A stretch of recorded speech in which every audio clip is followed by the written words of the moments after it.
त्यावर भूमिका मांडलेली आहे, सविस्तर भूमिका मांडली. पण त्यांचं असं म्हणणं आहे की मराठ्यांच्या शौर्याचं एक लक्षात घ्या, त्यांचंच म्हणणं आहे असं तुम्ही कसं काय म्हणू शकता? प्रतीक सातत्यानं आम्ही हेच म्हणतो आहोत ना. हे जे देवेंद्र फडणवीस यांना राज ठाकरे यांनी पाठिंबा दिलेला आहे. काल आपण त्यांचं भाषण ऐकलं. ते देवेंद्र फडणवीस यांच्या बागे ठामपणे उभे आहेत. आणि हे कबरी वगैरे उखडण्याचं राजकारण भारतीय जनता पक्ष आणि फडणवीस यांच्या लोकांचं आहे.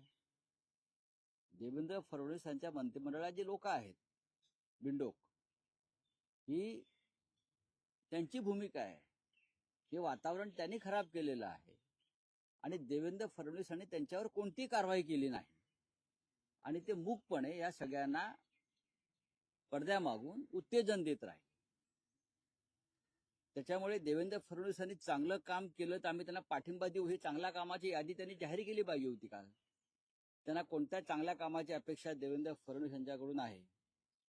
कुणाल कामरांचा स्टुडिओ फोडला आणि त्यांना गुन्हेगारांना पाठीशी घातलं, हे चांगलं काम आहे का? मुंबईमध्ये मराठी माणसाची पिछाड सुरू आहे, महाराष्ट्रातून उद्योग बाहेर चाललेले आहेत आणि देवेंद्र फडणवीस त्याच्यावरती काहीच बोलत नाही, ते चांगलं काम आहे का? मुंबईत मराठी माणसाला घर नाकारलं जात आहे, मराठी संस्कृतीवरती हल्ला होतो आहे, हे चांगलं काम असेल तर जरूर देवेंद्र फडणवीस यांना पाठिंबा देणं ही राष्ट्राची गरज आहे, राष्ट्राची गरज. पण ठीक आहे, औरंगजेबासंदर्भात त्याच्या कवरी संदर्भात आम्ही सातत्याने हीच भूमिका घेतलेली आहे की ते महाराष्ट्रातल्या मराठा योद्ध्यांच्या, छत्रपती शिवाजी महाराजांसाठी ज्यांनी आपल्या प्राणांची आहुती दिली, त्या सगळ्यांच्या हे शौर्याचं प्रतीक आणि ते राहिलाच पाहिजे. पण काल त्यांनी अशी एक भूमिका मांडली की मराठी भाषेचा अपमान करणाऱ्यांच्या कानफटात पण आवाज काढा. लोकसभेत त्यांची भूमिका वेगळी होती पूर्णपणे, ती भाजपच्या सोयीची होती. आणि आताही बघा, मराठी माणसासंदर्भात कानफटात आवाज काढायचा असतो त्याने जरूर काढायलाच पाहिजे. तो कोणत्या पक्षाचा नेता ही भूमिका मांडतो त्याच्याविषयी आमच्या मनामध्ये कधीच संदेह असणार नाही. बाळासाहेब ठाकरेंनी ज्या शिवसेनेची स्थापना केली मराठी माणसासाठी, ती ज्या पद्धतीनं मराठी माणसाचं संघटन भारतीय जनता पक्षानं तोडलं, उद्ध्वस्त केलं, हा मराठी माणसाच्या एकजुटीवरचा सगळ्यात मोठा हल्ला आहे. त्याच्यामुळे माननीय राज ठाकरे यांनी मनावर घेऊन जर कोणाच्या कानफडात मारायचं ठरवलं असेल तर नक्कीच त्यांचं स्वागत. आम्ही तर आहोतच, पण बाळासाहेब ठाकरेंची शिवसेना फोडण्यामागे देवेंद्र फडणवीस यांचा मोठा हात आहे, अमित शहांचा हात आहे, नरेंद्र मोदींचा हात आहे. ही शिवसेना बाळासाहेब ठाकरेंनी मराठी माणसासाठी स्थापन केली.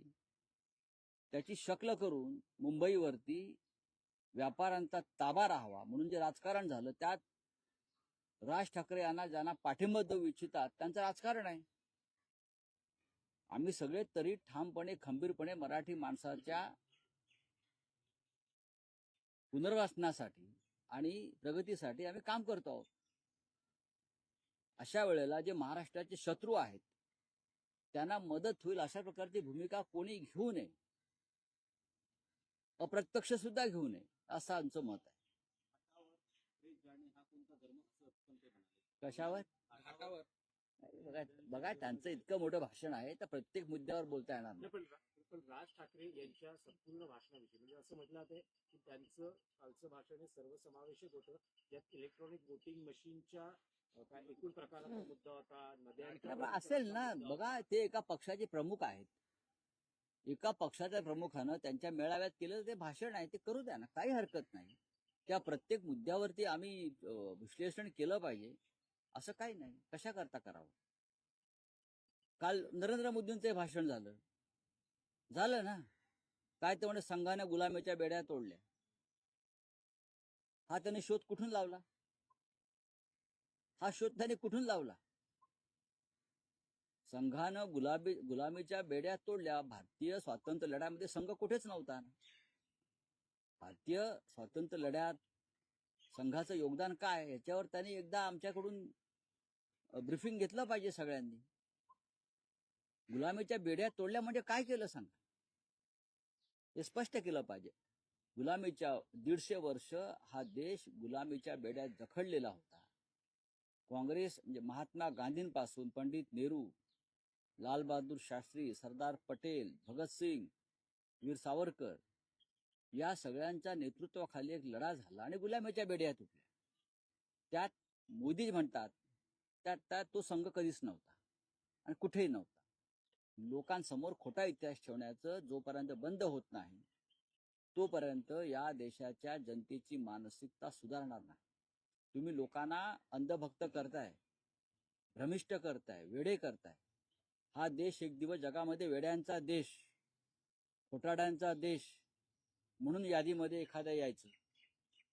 राऊत साहेब, कुणाल कामरा आज मुंबई पोलिसांपुढे चौकशीला हजर राहण्याची शक्यता व्यक्त केली जाते. अजूनपर्यंत कुणाल कामरानं तशी काही मुंबई पोलिसांना माहिती दिलेली नाही, पण असंही म्हटलं जात आहे आणि त्याने स्वतः पोलिसांनाही कळवलेलं आहे की त्याच्या जीविताला धोका आहे. नक्कीच. खरं म्हणजे देवेंद्र फडणवीस यांना जर चांगलं काम करायचं असेल तर त्यांनी त्यांच्या मंत्रिमंडळाचे सदस्य आहेत त्यांनी कुणाल कामराला ठार मारण्याची धमकी दिली आहे. असा माणूस मंत्रिमंडळात कसा राहू शकतो?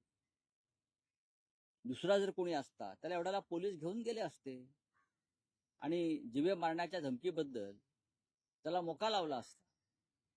त्यांच्या मंत्रिमंडळात असे काही लोक आहेत ज्याने कुणाल कामराला टायरवरती उलटा टांगून मारणं म्हणजे ठार करणं किंवा जिवंत कसा राहतो ते बघतो अशी भाषा करणं ही तुमच्या मंत्रिमंडळातले सदस्य करतायत आणि गृहमंत्री बधीर आणि मूक अवस्थेमध्ये हे सगळं सहन करतायत.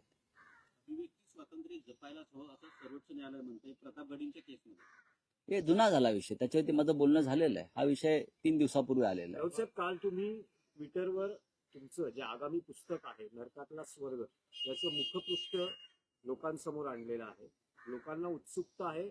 आर्थर रोड मधल्या तुमच्या अनुभवांवर आधारित आर्थर रोड मधले अनुभव तर आहेत, त्यापेक्षा त्या काळामध्ये जे देशातलं वातावरण होतं, नरेंद्र मोदी, अमित शहा आणि महाराष्ट्रातील भाजपचे काही टुकार नेते यांनी ईडी, सीबीआय, पोलीस यांच्या मदतीनं त्यांना हाताशी पकडून त्यांना गुलाम करून ज्या पद्धतीनं आपल्या राजकीय विरोधकांना छळण्याचा प्रयत्न केला, त्यांच्यावरती खोटे गुन्हे दाखल केले, त्याच्या कुटुंबियांना त्रास दिला, पक्षाच्या कार्यकर्त्यांना त्रास दिला. तो प्रकार नक्की काय होता आणि काय आहे आणि या सगळ्याचं आता काय झालं? आमच्या सरकारने तुरुंगात टाकलं, न्यायालयानं आमची सुटका केली. या सगळ्यांवरती अनुभव जे आहेत माझे, त्या संदर्भात मी जी तुरुंगात टिपणं केली, जो विचार केला, त्याचं पुस्तक प्रसिद्ध व्हावं असं माझ्या अनेक सहकाऱ्यांचं म्हणणं होतं. कारण मी सतत लिहित असतो, संपादक म्हणून, लेखक म्हणून, पण या विषयावर स्वतंत्र पुस्तक करावं म्हणून ते पुस्तक तयार झालेलं आहे. आणि साधारण पुढल्या 15 दिवसामध्ये नरकातला स्वर्ग या पुस्तकाचं प्रकाशन मुंबईत होईल. मराठी, हिंदी आणि इंग्रजी पुस्तकाचं प्रकाशन हे दिल्लीला होईल असं साधारण आमची योजना आहे. तर पाहू आता त्याचं लोक कसं स्वागत करतात. चालू आहे त्याच्यावर चर्चा. मुंबई मराठीतलं तर आम्ही करूच इथे. त्याच्यावर आम्ही सगळे आमचे प्रकाशक जे आहेत, शरद तांदळे किंवा इतर काही माझे सहकारी आणि मित्र आहेत, आम्ही सगळे मिळून ठरवतोय. कारण हे सगळे अनुभव हे देशाच्या जनतेपर्यंत जावे. माझ्याप्रमाणेच अनेक लोक तुरुंगात गेले. म्हणजे संसदेमध्ये माझ्याबरोबर साकेत गोखले आहेत, ते साबरमती तुरुंगात होते. संजय सिंग तुरुंगात राहिले, अरविंद केजरीवाल तुरुंगात राहिले, हेमंत सोरेन राहिले, अशाने मनीष सिसोदिया राहिले, इथे अनिल देशमुख राहिले, त्यानंतर इथे नवाब मलिक तुरुंगात गेले. आणि या सगळ्यांना तद्दन खोटे गुन्हे निर्माण करून त्याखाली तुरुंगात पाठवण्यात आलं. कारण हे सत्य बोलत होते आणि सरकारच्या किंवा केंद्राच्या दबावाखाली झुकले नाही. पण त्यात या अनुभवांमध्ये अनेक गौप्यस्फोट कशाला पाहिजे? तुम्ही गौप्यस्फोट शब्द का वापरताय? पुस्तकाचा हेतू गौप्यस्फोट करणं नसतो. तुम्ही जेव्हा आपल्या जीवनातले अनुभव आणि कथन करताय त्याला तुम्ही गौप्यस्फोट म्हणू शकत नाही. जे घडलंय, जे अनुभवलंय, जे पाहिलंय, जे ऐकलंय ते तुम्ही उतरवता आणि ते सत्यकथन असतं, ते सत्याचे प्रयोग मनात टाकतं. 16 तारखेला शिवसेनेचं नाशिकमध्ये दुसरं एकदिवसीय निर्धार शिबिर होतंय. काय रूपरेषा काय आहे? माननीय उद्धव ठाकरे नेहमीप्रमाणेच त्या अधिवेशनाला उपस्थित राहतील, शिबिराला. संपूर्ण महाराष्ट्रामध्ये अशा प्रकारची शिबिरं घ्यावी ही आमची भूमिका आहे. उद्धव ठाकरे ईशान्य मुंबईत ते शिबिर झालं, आता नाशिकला, नाशिक नंतर आम्ही धुळे, जळगाव म्हणजे उत्तर महाराष्ट्राचं एक शिबिर आहे, त्यानंतर आम्ही नगर, शिर्डी भागातले शिबिर करू, मग पुण्यामध्ये करू, अशा विदर्भात करू, मराठवाड्यात करू, कोकणात करू, प्रत्येक ठिकाणी शिबिर आहेत आणि माननीय पक्षप्रमुख उद्धव ठाकरे हे या प्रत्येक शिबिराला उपस्थित राहतील. नवीन वर्षात गुढी उभारा कामाला लागा असं उद्धव ठाकरे देखील म्हणाले. चांगलं आहे ना, मग गुढी उभारा हो, मग उभारू ना, उभारण्याचं काम सुरूच आहे. आमची गुढी ही उभारलेलीच आहे. आमचा गुढीचा दांडा पळवण्याचा प्रयत्न झाला बरं का, चोऱ्या केल्या दांड्याच्या, पण गुढी आमची कायम आहे, ती आमच्या हातातच आहे. ज्यांनी या दांडा पळवला त्यांना आता दिल्ली दांडा घालते आहे, बघा तुम्ही कसा घालता. संभाजीराजांची हत्या झाली म्हणून आम्ही गुढी उभारत नाही असं वडेट्टीवार म्हणाले. नाही, ठीक आहे, त्यांची भूमिका असेल. मोदी नागपुर में थे, उनका सितंबर में रिटायरमेंट है, किस तरीके से देखते हो? सितंबर में रिटायरमेंट का एप्लीकेशन लिखने के लिए शायद वो आरएसएस मुख्यालय गए. मेरी जो जानकारी है, 10-11 साल में कभी मोदी जी गए नहीं. मोदी जी गए हैं, वो बताने के गए हैं मोहन राव भागवत जी से कि टाटा बाय बाय, मैं जा रहा हूं. अब देखिए, 2 बातें हैं आरएसएस की जो मेरे समझ में आई है. एक तो मोहनराव भागवत यानी सरसंघ चालक और पूरा संघ परिवार देश के नेतृत्व में बदलाव चाहता है. अब मोदी जी का समय खत्म हो गया है और देश में बदलाव चाहता है, और बीजेपी का राष्ट्रीय अध्यक्ष भी अपने मर्जी से चुनना चाहता है. तो इसलिए मोदी जी वहां गए. मोदी जी जा रहे हैं. कल राष्ट्रपति का भाषण हुआ था, आप किस तरीके से देखते हैं? ये मराठी मानुस का भाषण था या बीजेपी को सपोर्ट? लोकसभा चुनाव से पहले हिंदुत्व वाली भाषा कर रहे थे, विधानसभा चुनाव में भी हिंदुत्व की भाषा ही की, अब अचानक मराठी मानुस की भाषा की है. लेकिन मराठी मानुस की जो संगठना भारतीय जनता पार्टी ने शिवसेना को जो तोड़ दिया है, वो अगर आप देखिए तो राज ठाकरे जी की राजनीति जो है वो भारतीय जनता पार्टी को समर्थन देने वाली. मराठी मानुस हमेशा शिवसेना के साथ रहा, आप उनको ही तोड़ना चाहते हैं और तोड़ने वाले भारतीय जनता पार्टी है. तो जो बीजेपी के साथ रहेगा वो मराठी मानुस का दुश्मन रहेगा. थँक्यू.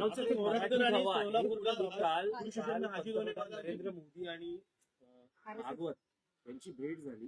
काय संकेत आहेत या भेटीतले? संकेत स्पष्ट आहेत आणि जी माहिती बाहेर येते आहे ती स्पष्ट दिसते आहे की सप्टेंबर महिन्यात नरेंद्र मोदी यांनी जाहीर केल्याप्रमाणे जे धोरण आहे की 75 वर्ष झालेल्यांनी सत्तेच्या पदावर राहू नये.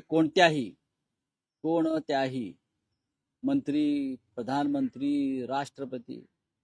त्याच्यामुळे सरसंघ चालकांनी त्यांना ह्या त्यांच्या भूमिकेची किंवा संघाच्या भूमिकेची आठवण करून देण्यासाठी त्यांच्याशी चर्चा केली की आता आपला वेळ आलेली आहे, सप्टेंबर महिना येतो आहे, तेव्हा देशाचं नेतृत्व बदलावं लागेल. दुसरं म्हणजे भारतीय जनता पक्षाच्या राष्ट्रीय अध्यक्षपदासाठी सुद्धा संघाची एक भूमिका आहे असं समोर आलेलं आहे आणि त्यानुसार संघाला हवी असलेली व्यक्ती भाजपच्या अध्यक्षपदी यावी ही भूमिका संघाची मला स्पष्टपणे दिसते. ज्या अर्थी 10-11 वर्षांनी नरेंद्र मोदींना नागपुरात जाऊन सरसंघ चालकांना भेटावं लागलं, ही काय साधी गोष्ट नाही. इतक्या वर्षात गेले नाहीत. नड्डा यांनी तर आम्हाला संघाची गरजच नाही 400 पार करण्यासाठी, अशी भाषा आहे. जेव्हा राष्ट्रीय अध्यक्ष बोलतो भाजपचा तेव्हा ते प्रधानमंत्री मोदींचीच भूमिका असते. हे जेव्हा तुम्ही समजून घेता तेव्हा मोदी यांना संघ कार्यालयात का जावं लागलं हे स्पष्ट आहे. पण राऊतसाहेब, नरेंद्र मोदी हे स्वतःला ईश्वराचा अंश समजतात, म्हणजे ईश्वरानं साक्षात त्यांना सत्कार्य करायला भूतलावर पाठवलंय असंही त्यांचं म्हणणं होतं. आणि ईश्वराला कधी निवृत्ती नसते. रामकृष्ण ही आले गेले, ईश्वर आहेत ना, ईश्वराचाही मृत्यू झाला. राम गेले, कृष्णही एका बाणानं पारध्याच्या हे लोक सोडून गेले. प्रत्येकाला आपली सत्ता सोडावी लागली. देव असो किंवा मनुष्य असो, ते विष्णूचे अवतार आहेत, ते नॉन बायोलॉजिकल आहेत. हे जरी खरं असलं तरी हिंदुस्थान हा देश नॉन बायोलॉजिकल नाही. हिंदुस्थानची 140 कोटी जनता ठरवते. तुम्ही त्यांना किती मूर्ख बनवायचा प्रयत्न केला तरी तुम्ही जे एक धोरण स्वतःसाठी तयार केलेलं आहे, आपल्या सहकाऱ्यांसाठी 75व्या वर्षी निवृत्त व्हावं लागेल आणि तुम्हाला केदारनाथच्या गुफेत जावं लागेल. फकीर आदमी है, झोला लेकर आया था, अब झोला भरकर जाएगा. झोला बहुत भरा है उनका. नाही, पण तुम्हाला काय वाटतं की मोदींचे वारसदार कोण असतील? मोदींचे वारसदार कोण असतील? ते राष्ट्रीय स्वयंसेवक संघ ठरवेल असं दिसतं या क्षणी. मोठ्या प्रमाणात रस्सीखेच बघायला मिळेल. म्हणूनच मोदींना काल बोलवून त्यांच्याशी चर्चा करण्यात आली. आणि संघाची चर्चा ती बंद दाराआड असते. आणि ती बंद दाराआडची चर्चा शक्यतो बाहेर येत नाही. तरीही काही संकेत जे असतात ते संकेत स्पष्ट आहेत. संघ ठरवेल पुढला नेता आणि तो बहुतेक महाराष्ट्रातला असेल.